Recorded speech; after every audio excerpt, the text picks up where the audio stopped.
Paul says this in Ephesians 5:15, "Be careful how you live, not as unwise people, but as wise." So what does it look like to live a wise life? Well, in Ephesians 5, verse 15 to 20, Paul gives us 4 ways.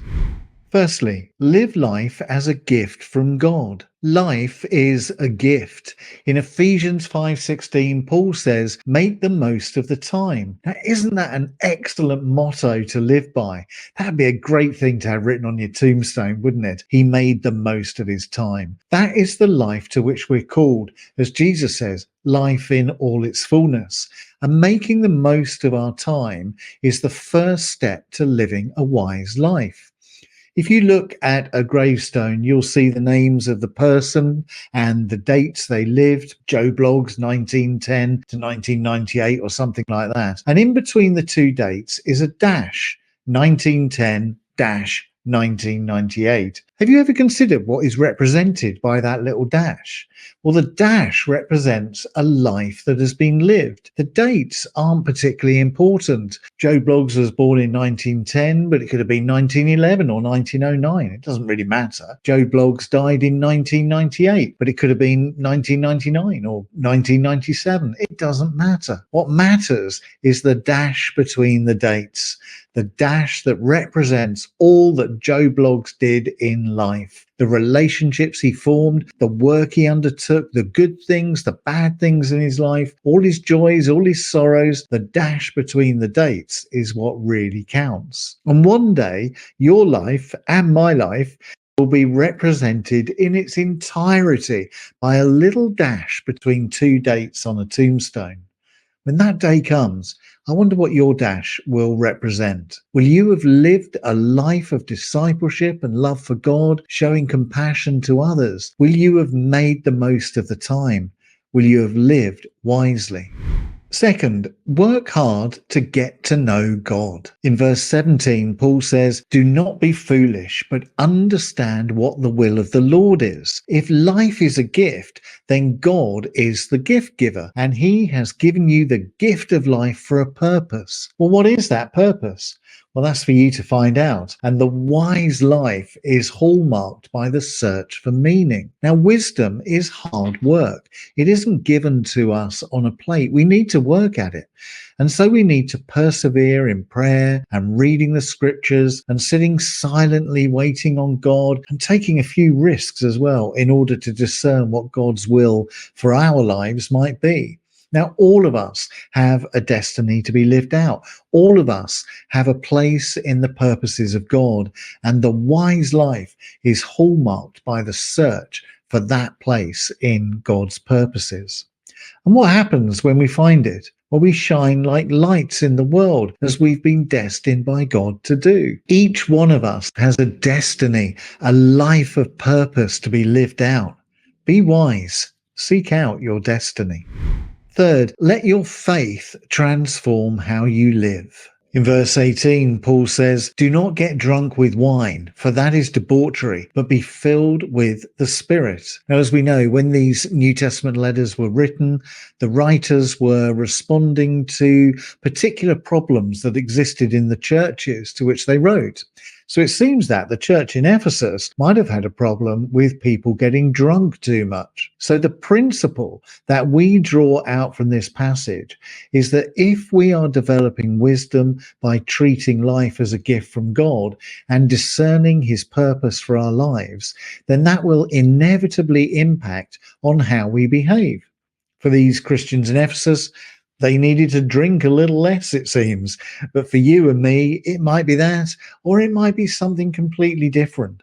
In reality, we all have a conscience, and we know the areas of our lives that we haven't fully submitted to God, don't we? Well, wisdom is worked out as we try to submit these aspects of our lives to God. It's not easy to do that, of course, and we will fail time and time again. But the wise life is not one where we allow ourselves to feel defeated. Instead, we will keep trying to overcome and to honor God by the way we live. Yes, of course we will fail. Yes, of course we will struggle, but we keep trying and we don't give up hope.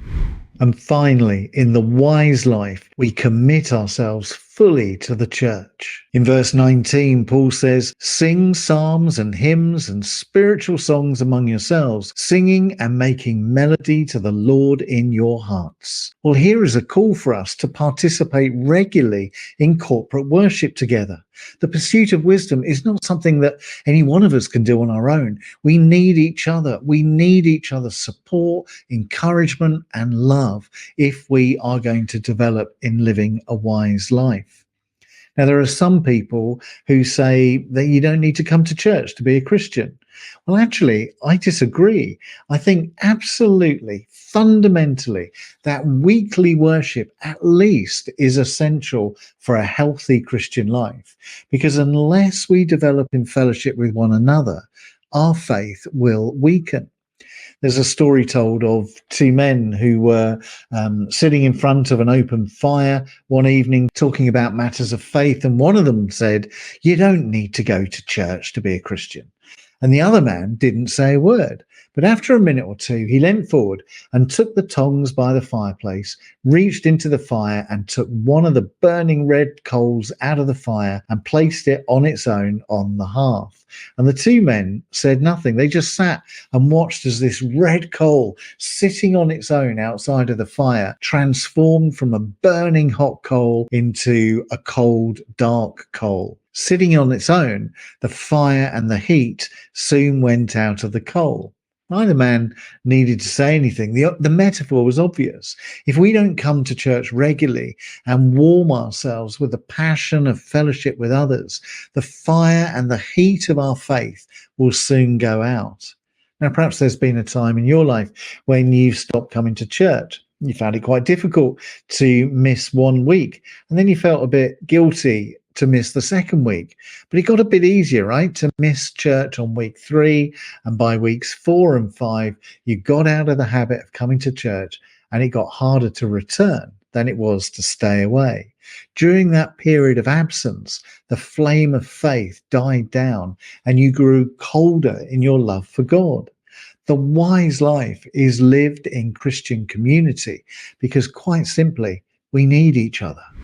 So in conclusion then, Paul tells us that wisdom is not reserved for the very holy people. It's not just the Dalai Lama or the Mother Teresas of this world who are called to be wise. Instead, wisdom is for ordinary Christians like you and me.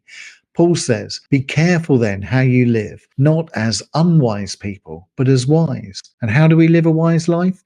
In these 4 ways: by treating life as a gift from God, by discovering our destiny, God's purpose for our lives, by allowing our faith to transform how we think and how we behave, and by committing ourselves to regular attendance and participation at church. If we follow these 4 steps, we will know wisdom.